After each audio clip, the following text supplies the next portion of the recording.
พ่อเข้ามาแล้วโอ้โมทนาขอบคุณเป็นอย่างยิ่งทางจังหวัดบุรีรัมย์เป็นยังไงน้อยเย็นลงอากาศเย็นลงบ้างหรือยัง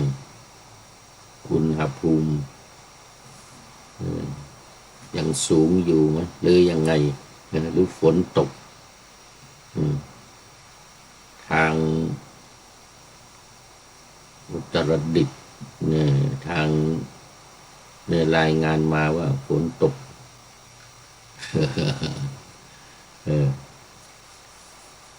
อุตรดิตถ์แม่แจ่มทางเชียงใหม่2-3 วันนี้ฝนตกเลยนะ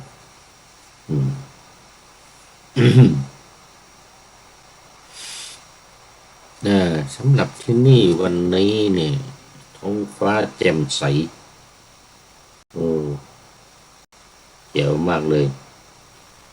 ต้องดูอุณหภูมิก่อนเท่าไหร่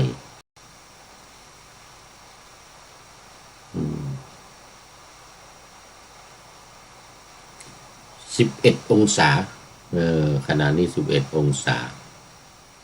ไม่มีฟ้าไม่มีเมฆเลยโอ้แจ๋วมากแสงแดดจ้าวันนี้สูงสุดเดี๋ยวตอนกลางวันประมาณ18 องศาถ้าต่ำสุดกลางคืนก็7อีก7 องศาเนี่ย7 องศา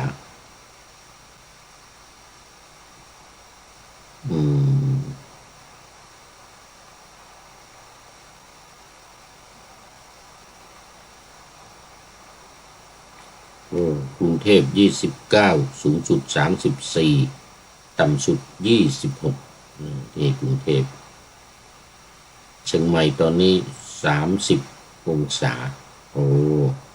สูงสุดแต่31เนี่ยเดี๋ยวตอนกลางวัน31ตอนนี้ละมั้งเนี่ยเพราะว่าตอนนี้บ่าย2 โมงแล้วบ่าย2 โมงรายการที่วัดปลายหินเริ่มพอดีเลยตอนนี้30 องศาแล้วก็ต่ำสุดแค่24อันนี้ก็เรื่องเวลาดินฟ้าอากาศตอนนี้เป็นฤดูการจะเข้าหน้าร้อนแล้วที่เยอรมันอันนี้ก็บันทึกเสียงล่วงหน้าม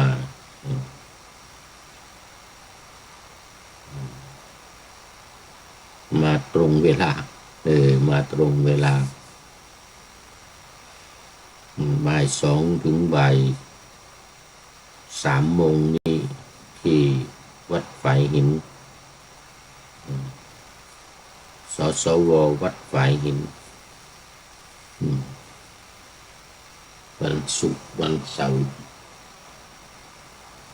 ก็มีวันอาทิตย์ก็จะเป็น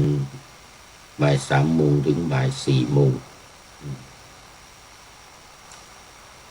ขอประชาสัมพันธ์อีกนิดหนึ่งที่วัดพระธาตุดอยสุเทพราชวรวิหารจังหวัดเชียงใหม่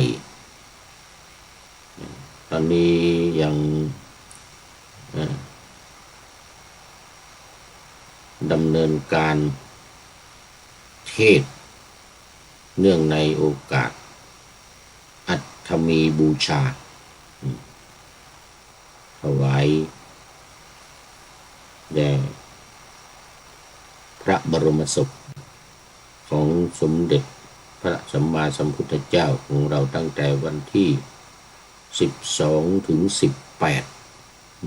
7 วันแล้ววันที่19ก็จะเป็นวันอัฐมีบูชาถวายพระเพลิง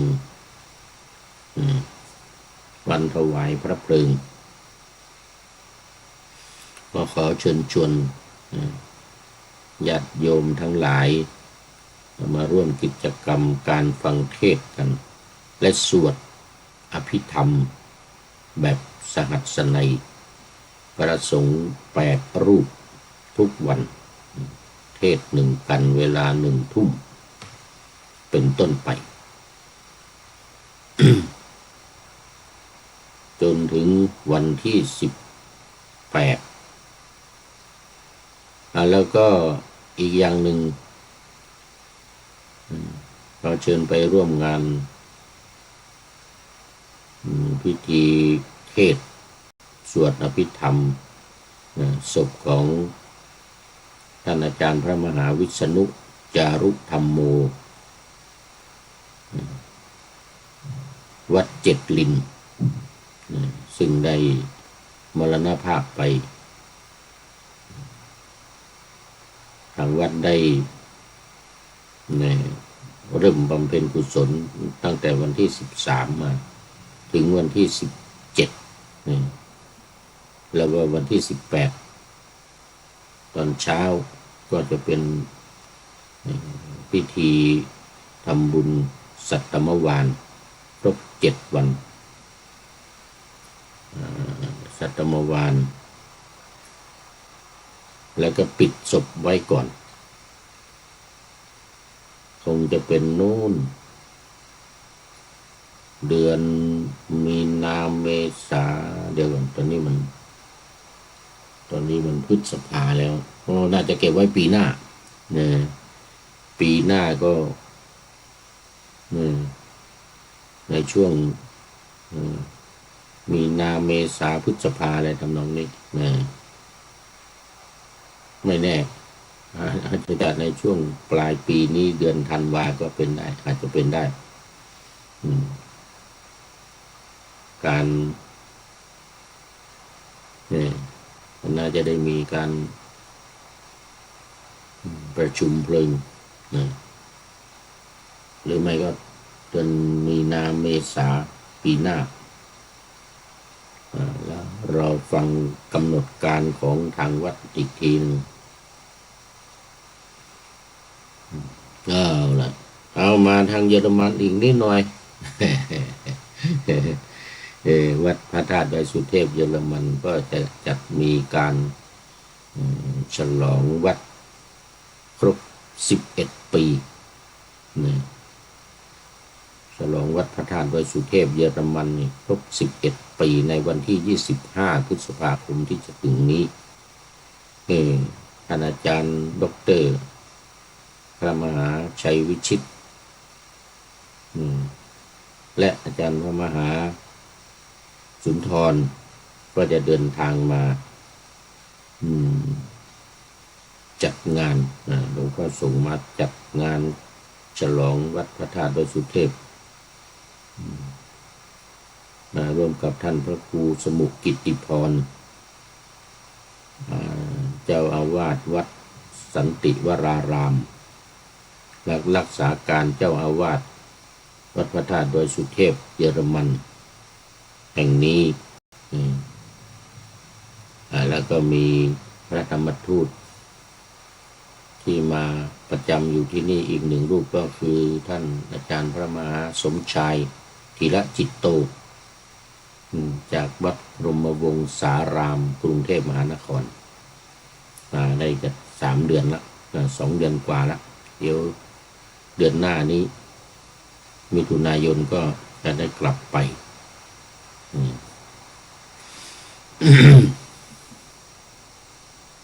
นี่ก็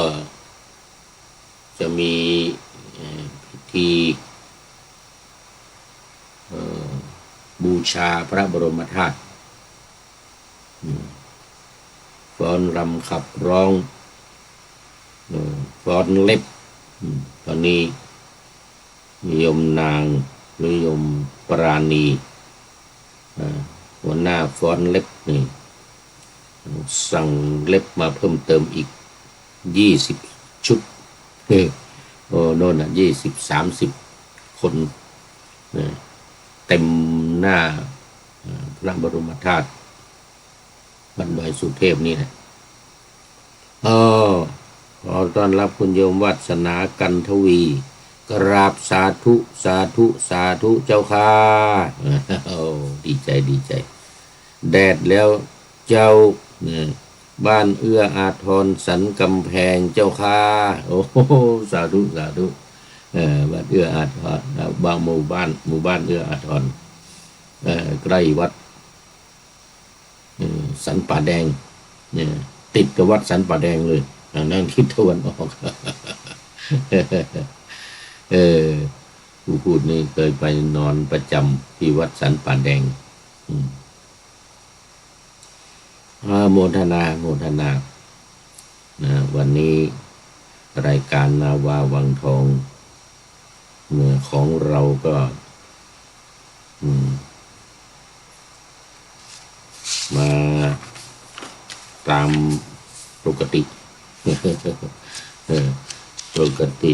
วันพุธวันศุกร์เสาร์และอาทิตย์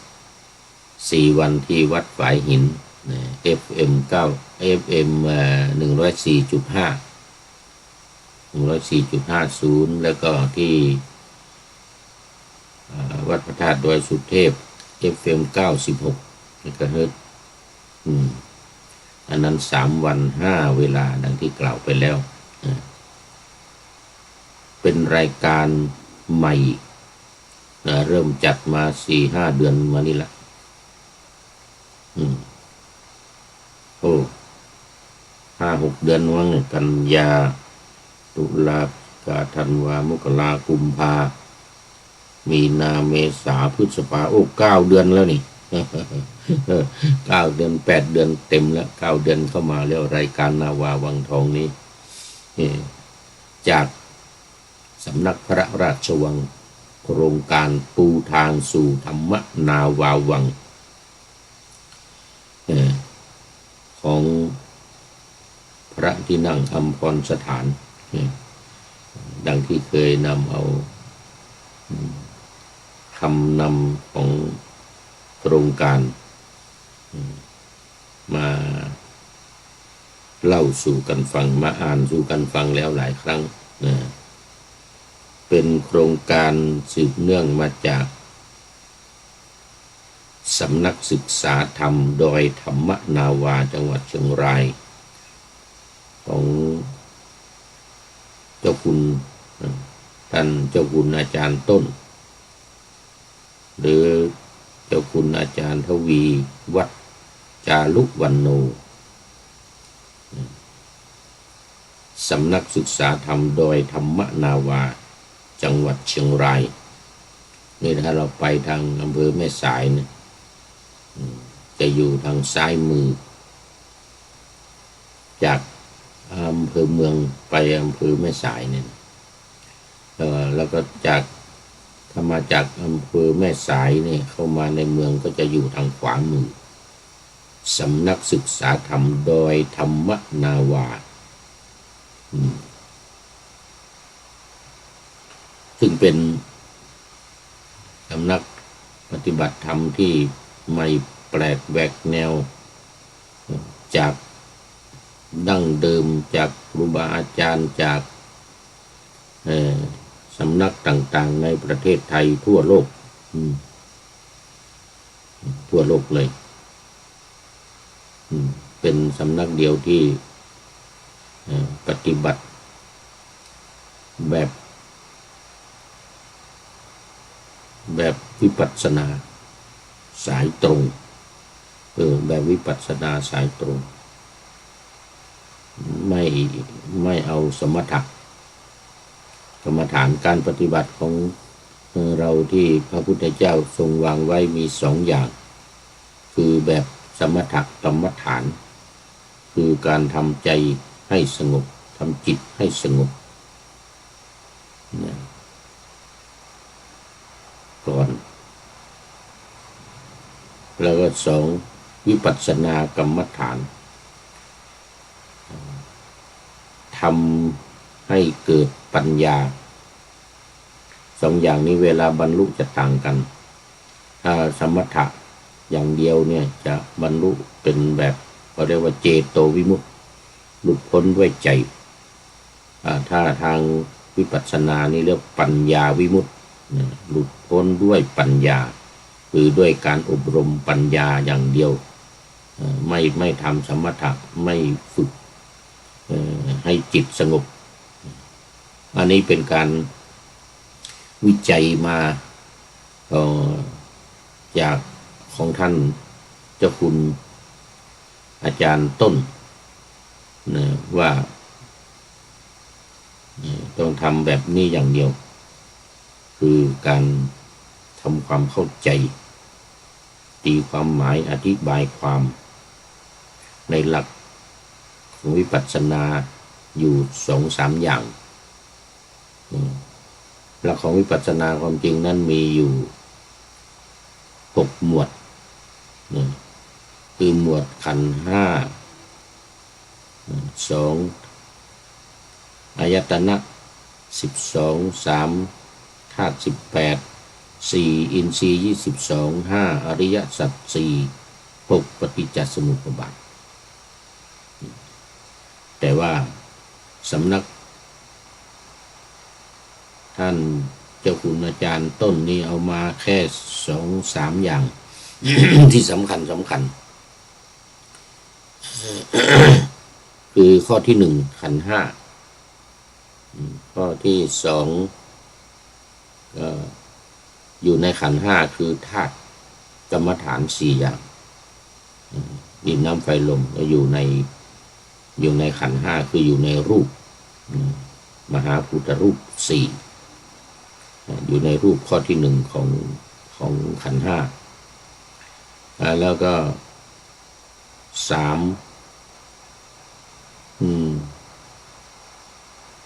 แต่ข้อที่1ถึงพระรัตนตรัยเน้นเรื่องพระรัตนตรัยเหมือนวันนี้เหมือนที่ป่าหน้าธรรมาสไว้วันนี้พระพุทธพระธรรมพระสงฆ์เน้นในเรื่องของการระลึกถึงพระพุทธพระธรรมพระสงฆ์ท่องเลยท่องจำ2ธาตุกรรมฐาน4อยู่ในขันธ์5แล้วก็3นี่ท่องขันธ์5เลยแล้วก็4พิจารณาขันธ์5นี่แหละลงในอริยสัจ4อันนี้หลักการใหญ่4อย่างพิจารณาความเกิดความดับของขันธ์5เนี่ยจัดลงในอริยสัจ4อันนั้นก็รวมแล้วก็มี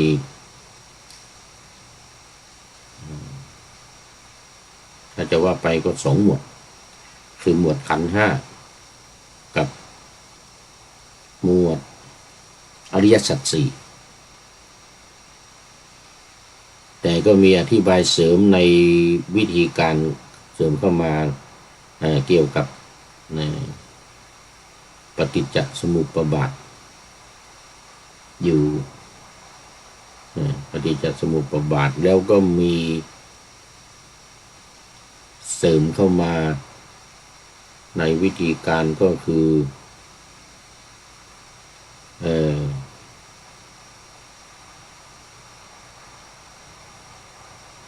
สังโยชน์10ประการนี่นะ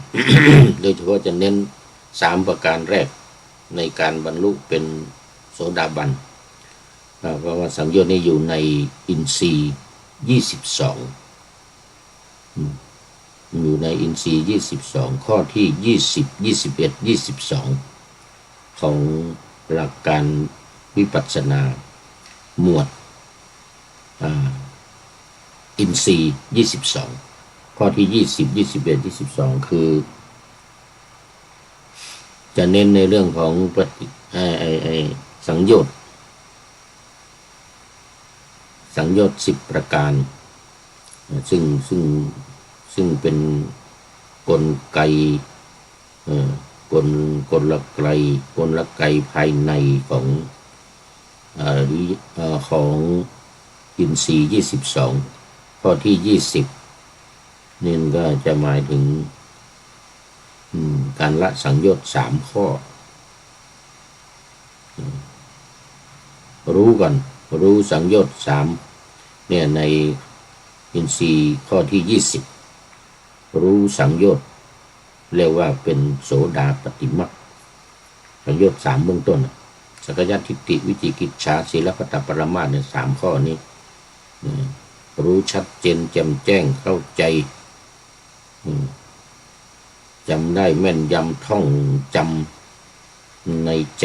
จยอมรับท่องติดตาติดใจเลยเ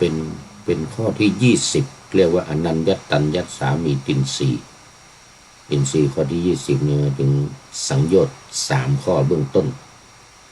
จำอย่างแม่นยำท่องอย่างขึ้นใจ แล้วก็ต่อไปเป็นข้อที่21อัญญินทรีย์นี่ก็จะหมายถึง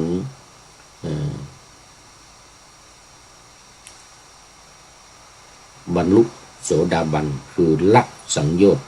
ในข้อที่20เนี่ยที่รู้สิ่งที่ไม่เคยรู้มาก่อนเนี่ยคือสังโยชน์3ประการนี้ก็ละสังโยชน์3ประการนี้เป็นโสดาบันก็ในโลกุตตรธรรม9อย่างในโลกุตตรธรรม9อย่างข้อที่2ข้อที่2ข้อที่1นั่นเป็นโสดาปฏิมรรคก็คือรู้สังโยชน์5และสังโยชน์3ข้อเป็นอนัญญตัญญัสสามีตินสีข้อที่20ส่วนข้อที่21ตั้งแต่ข้อ2ไปถึงข้อ7คือโสดาปฏิผลไปถึงอรหัตตมรรคอรหัตตมรรคเพราะว่าไปในขั้นสกทาคามีเนี่ยละสังโยชน์ได้3ประการในเบื้องต้นก็ทำกิเลส3อย่าง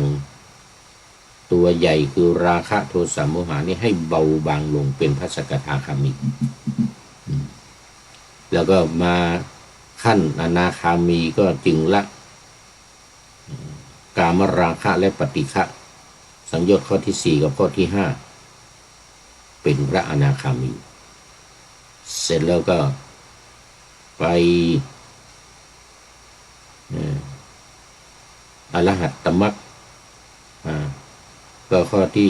สังโยชน์เบื้องบนอุทธัมภาคิยสังโยชน์ข้อที่6 7 8 9 10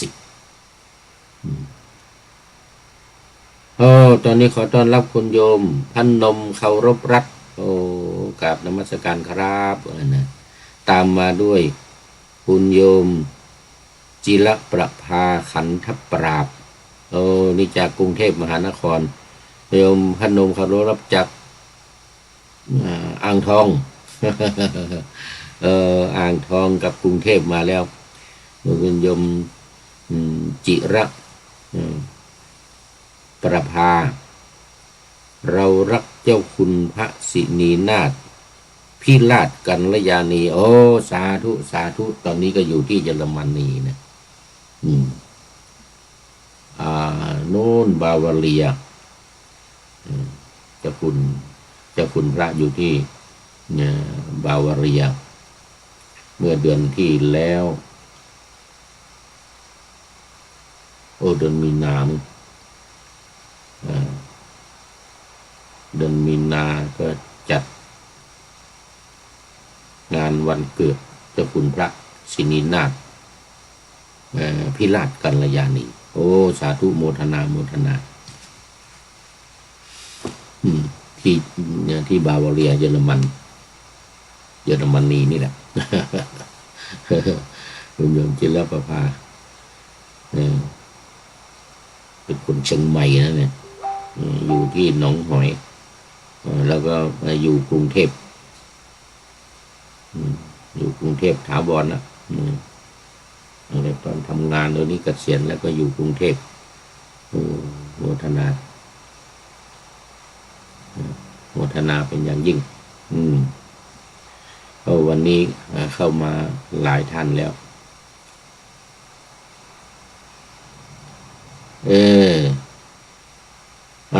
เมื่อกี้นี้พูดถึง หลักการของเจ้าคุณอาจารย์ต้นในวิปัสสนากรรมฐานในวิปัสสนากรรมฐานแต่ท่านเจ้าคุณอาจารย์ไม่ได้บอกไว้ว่าเป็น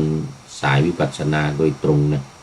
แต่วิธีปฏิบัติวิธีทำซึ่งได้วิจัยมาได้ทำการวิจัยมา20 ปีคือปฏิบัติมาด้วยตนเองวิจัยรู้มาด้วยตนเองแล้วก็มีคนอื่นรู้ตามด้วยกราบนมัสการครับนะโยมพนมเคารพรักกราบนมัสการครับโมสาธุสาธุ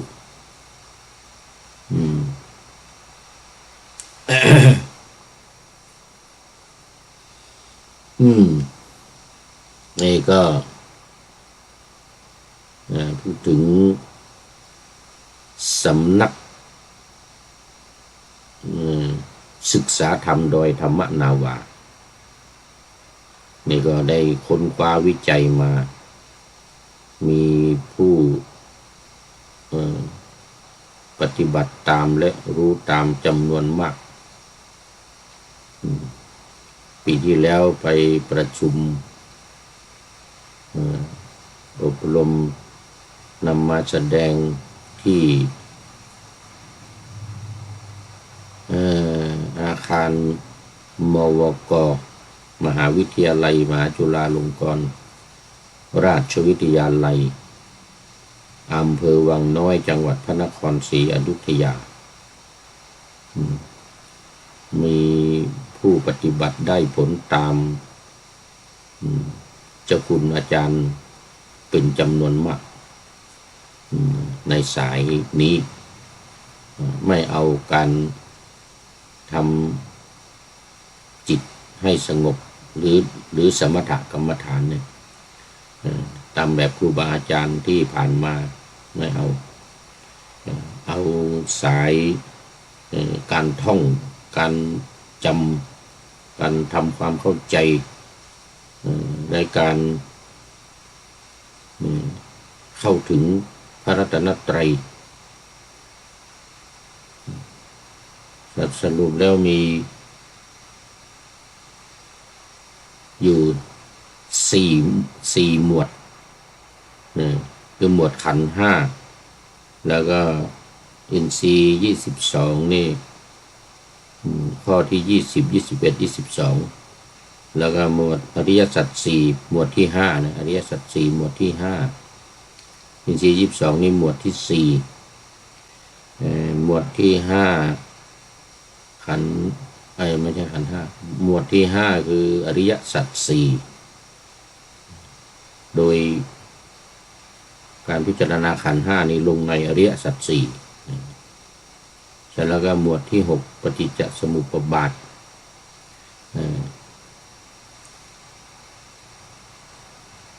นิดหน่อยนิดหน่อยก็เป็นหลักก็ขันธ์5นะหมวดขันธ์5กับอริยสัจ4ขันธ์5กับอริยสัจ4อินทรีย์20หมวดอินทรีย์22นี่ก็เอามาแค่ข้อที่20 21 22 20 21 22ซึ่งมันเกี่ยวกับสังโยชน์10ประการจบสังโยชน์10ประการก็เป็นข้อที่22เลยอัญญาตาวินสีรู้ว่ารู้แล้วคือบรรลุแล้วคือละได้แล้วละอวิชชาได้สังโยชน์ทั้ง10ประการได้เป็นพระอรหันต์อันนี้เป็นแนวทางและแนวปฏิบัติของสำนักศึกษาธรรมโดยธรรมนาวาโดยเอามาลงเป็นหลักการ4วิธีการ6หลักการ4ก็อย่างที่ว่ามาเมื่อกี้นี้วิธีการ6ก็จะเพิ่มจาก4ข้อนี้เข้ามาก็คือ ข้อที่สาม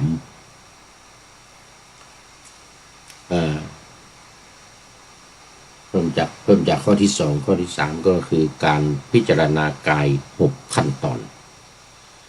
แล้วก็เพิ่มมาจากข้อที่สามซึ่งเป็นข้อที่ห้านั่นก็คือการเรียนรู้ขันธ์ห้า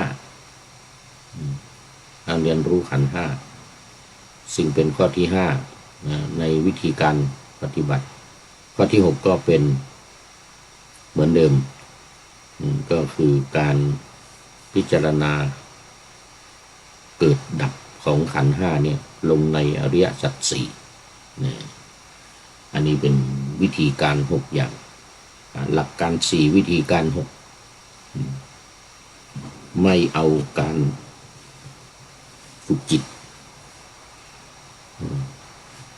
ไม่เอาการฝึกจิตแบบสมถะพุทโธพุทธาสัมมาอรหังพองหนอยุบหนอบริกรรมนามพัทธะโป่งแฝบอะไรต่างๆไม่เอาพองยุบไม่เอา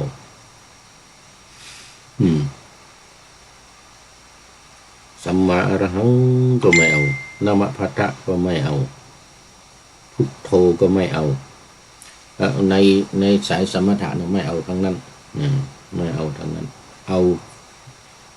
าในสายวิปัสสนาดังที่ได้กล่าวมาอันนี้คือ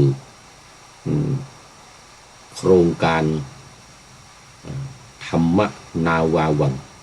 ของสำนักพระราชวังวันนี้ก็มาสู่ในหัวข้อที่ว่า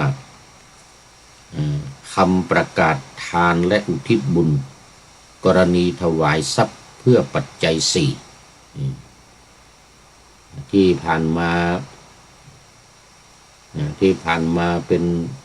การประกาศทานและอุทิศบุญกรณีถวายภัตตาหารและสิ่งจำเป็นสำหรับพระสงฆ์แต่วันนี้เป็นกรณีถวายทรัพย์เพื่อปัจจัยสี่ดังที่ได้ปานาธรรมาสไว้ว่าพระศาสดาผู้ตรัสรู้ชอบและทรงรอบรู้โดยพระองค์เองพร้อมกับทั้งพระธรรมและพระสงฆ์ว่าเป็นที่พึ่งเด่นกำจัดความทุกข์ภัยได้จริงตามความจำเป็นควรคำนึงแม้วาระที่สองข้าทั้งของระลึกถึงไตรรัตน์เป็นที่พึ่งกำจัดภัยได้จริงๆแม้วาระที่สามระลึกตามแก้วสามสิ่งว่าเป็นที่พึ่งพิงกำจัดภัยได้จริงจังก็คือพระรัตนตรัยก็คือพระพุทธพระธรรมพระสงฆ์เน้นอยู่ตรงนี้ในเรื่องของการระลึกพระไตรรัตน์ซึ่งเป็นหลักการข้อที่หนึ่งแล้วก็วิธีปฏิบัติข้อที่หนึ่งที่พึ่งอื่นของข้าพระเจ้าหนาไม่มีดังพุทธธรรมกับทั้ง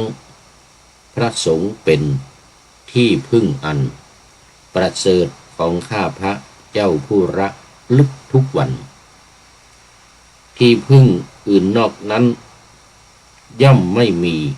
ในหัวใจพุทธธรรมและสงฆ์จึงเป็นที่พึ่งประเสริฐใสของข้าพระเจ้าทั้งหลายตลอดไปสิ้นกาลนานทรัพย์ของข้าพระเจ้าจำนวนเท่านี้ทั้งนั้นจงเป็นปัจจัยอันควรแก่ศักดิ์มณครองใช้สอยเหมาะเจาะจงแด่พระสงฆ์สาวกของพระสัมพุทธครอบครองผู้มาสู่อารามดีขอสงฆ์จงใช้สอยปัจจัยน้อยใหญ่สี่นี้เท่าจำนวนทรัพย์ที่ข้าพระเจ้ามอบแก่วัย ยาวัจจกรของสงฆ์เพื่อครองประโยชน์ใหญ่เพื่อความสุขกายใจพ้นทุกข์และเพื่อนิพพานนี่เป็นการ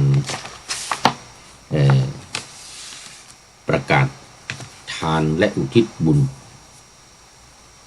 ประกาศทานและอุทิศบุญดังใจความที่มาในหน้าที่40ของหนังสือแนวทางปฏิบัติธรรมนาวาวังของสำนักพระราชวังเนี่ยดังคำนำที่ว่าพระบาทสมเด็จพระเจ้าอยู่หัวพระวชิรเกล้าเจ้าอยู่หัวทรงสนพระราชหฤทัยศึกษาปฏิบัติตามแนวทางการปฏิบัติ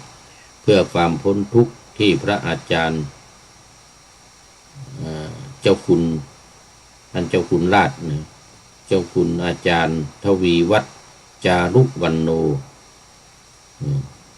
หรือเจ้าคุณอาจารย์ต้นได้เขียนเรื่องราวพระธรรมคำสอนของพระบรมศาสดาสมเด็จพระสัมมาสัมพุทธเจ้าออกมาเป็นวิธีการปฏิบัติเพื่อเข้าถึงความสิ้นทุกข์เป็นข้อและได้ทรงเล็งเห็นว่าหากให้ประชาชนได้ศึกษาและปฏิบัติจะเข้าถึงความสิ้นทุกข์ได้อย่างแท้จริงเป็นประโยชน์อันทรงคุณค่า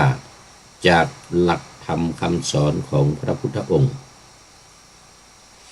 หนังสือแนวทางปฏิบัติฉบับพกพานี้ประกอบด้วยเนื้อหาทั้งทางด้านการปฏิบัติเป็นพรหมจรรย์อันสมบูรณ์คือ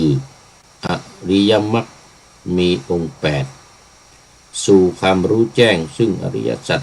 4และการใช้พระปริตเครื่องคุ้มครอง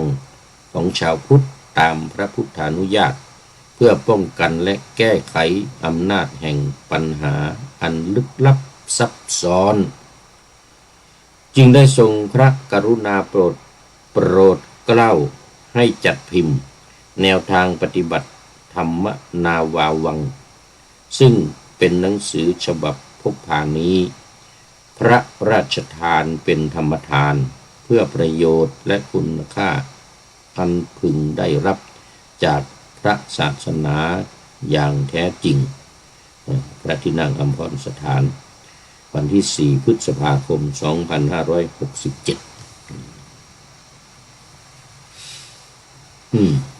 คราวนี้เรามาดูเนื้อหาสาระของการประกาศทานและอุทิศบุญในวันนี้ใจความว่าขอความนอบน้อมของข้าพเจ้าจงมีแด่พระสัมมาสัมพุทธเจ้าผู้ตรัสรู้ชอบได้โดยพระองค์เองเหมือนที่ปาหน้าธรรมะไว้วันนี้นะ ให้ได้จดจำกันพระศาสดาผู้ตรัสรู้ชอบและทรงรอบรู้โดยพระองค์เองพร้อมกับทั้งพระธรรม พระสงฆ์และพระสงฆ์ว่าเป็นที่พึ่งเด่นกำจัดความทุกข์ภัยได้จริงตามความจำเป็นควรคำหนึ่งนี่ก็คือภาษาบาลีว่านะโมตัสสะภะคะวะโตอะระหะโตสัมมาสัมพุทธัสสะนั่นเองตอนนี้ก็ขอต้อนรับคุณโยมสายสมรจากอุตรดิตถ์มาแล้วสาธุสาธุสาธุดีมากดีมากอำเภอท่าปลาวันก่อนบอกวัดมาลืมชื่อไปนี่หมู่บ้านฝนตกอยู่หรือเปล่าเนาะนี่เนี่ยอุตรดิตถ์โอ้สาธุสาธุนี่นะนะโมตัสสะภะคะวะโตที่เราว่ากันจนติดปากมาแล้วเนี่ยแม้ ตั้งแต่ตอนเด็กๆมาแล้วตั้งสมัยเป็นนักเรียนอยู่โรงเรียนประถมเนี่ย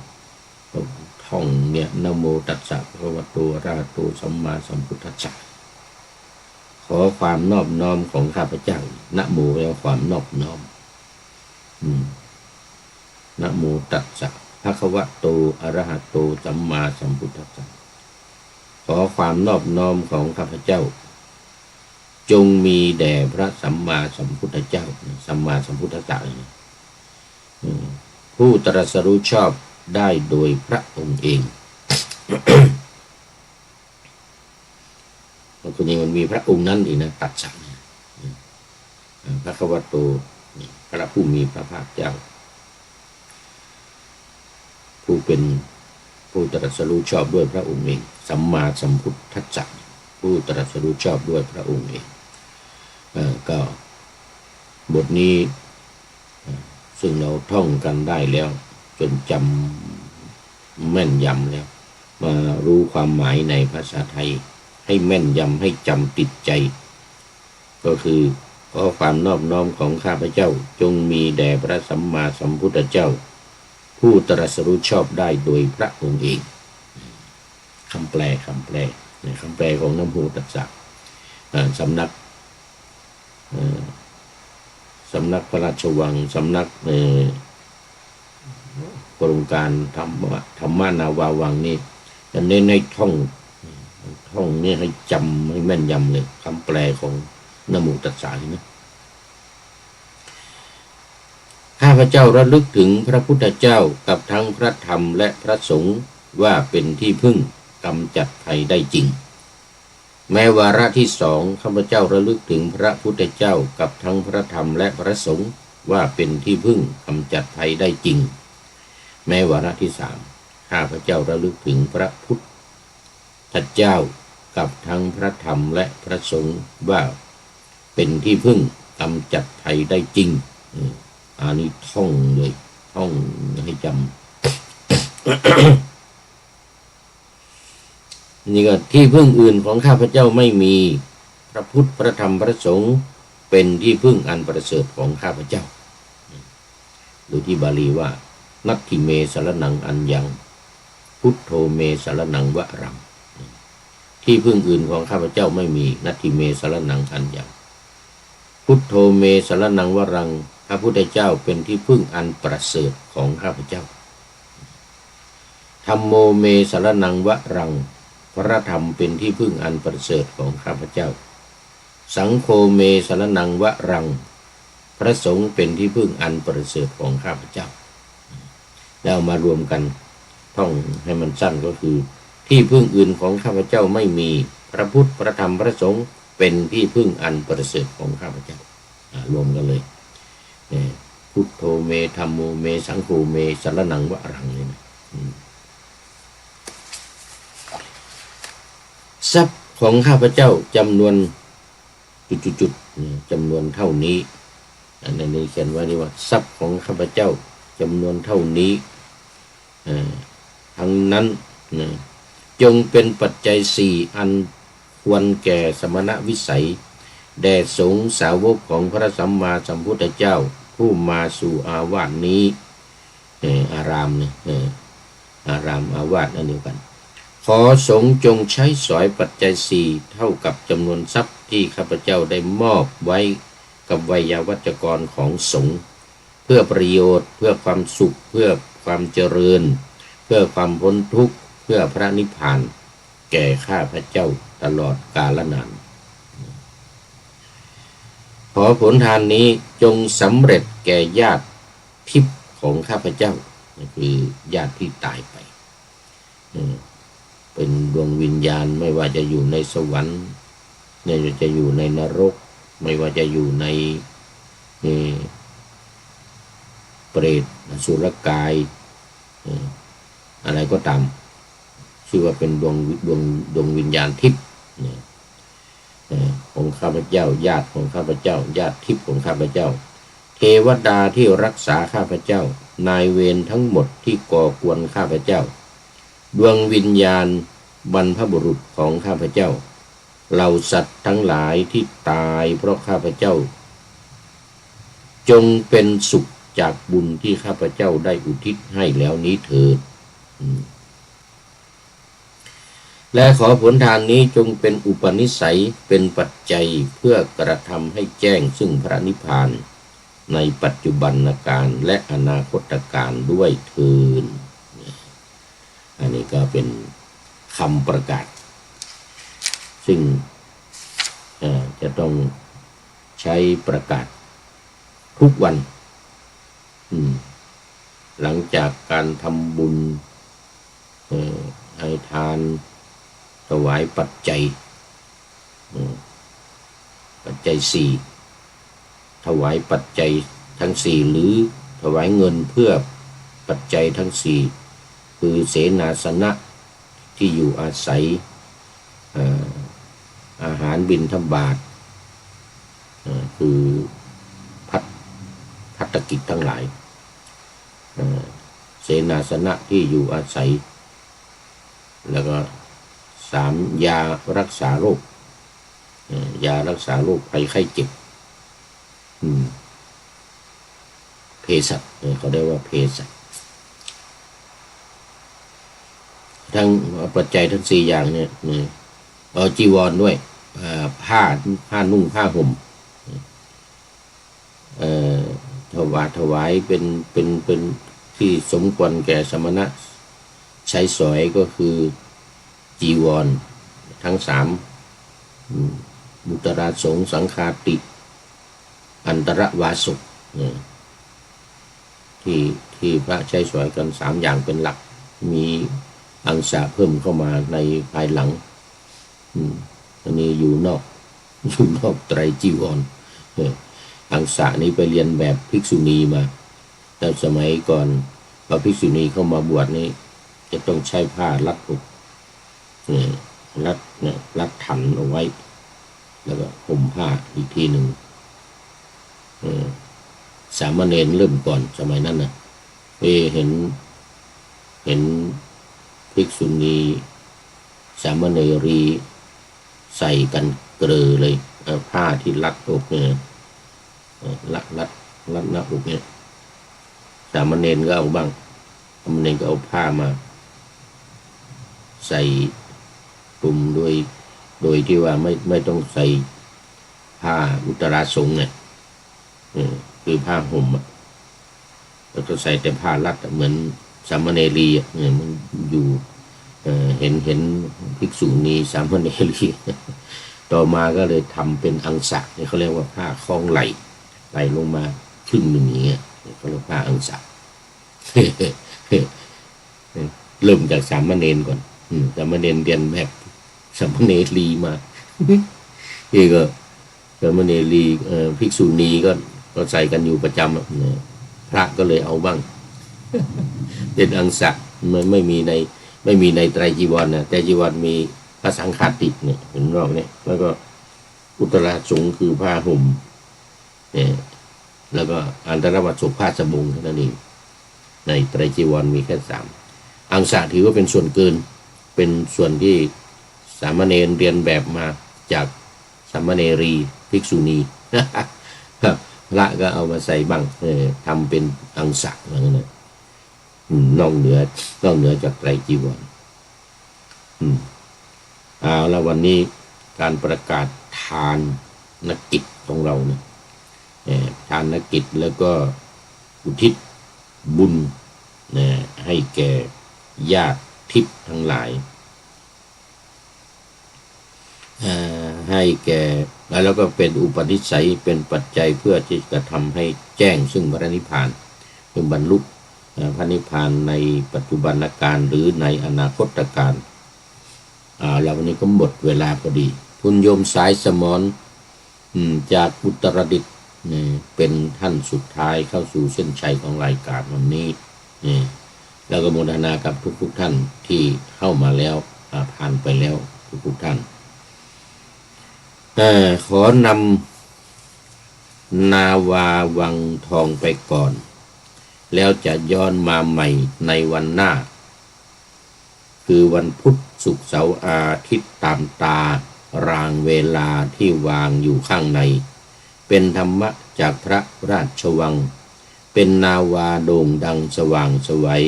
เป็นทองคำล้ำค่ากว่าสิ่งใดชุบชีวิตจิตใจให้ใสงามขอเชิญท่านทั้งหลายนำไปท่องตามคุณของพระรัตนสามพุทโธเมนาโถธัมโมตามสังโฆเมนาโถยามภาวนาว่าบ่อยๆซ้ำๆจำในจิตจนมันติดในใจไม่หายหน้านอนนั่งยืนเดินจำทุกเวลาตั้งแต่ตื่นขึ้นมาถึงหลับไปขอทุกท่านได้ผลจากปฏิบัติได้กำจัดความทุกข์พบสุขใสพลันปลอดโปร่งโล่งสบายทั้งกายใจอยู่ที่ใดใจสงบพบนิพพาน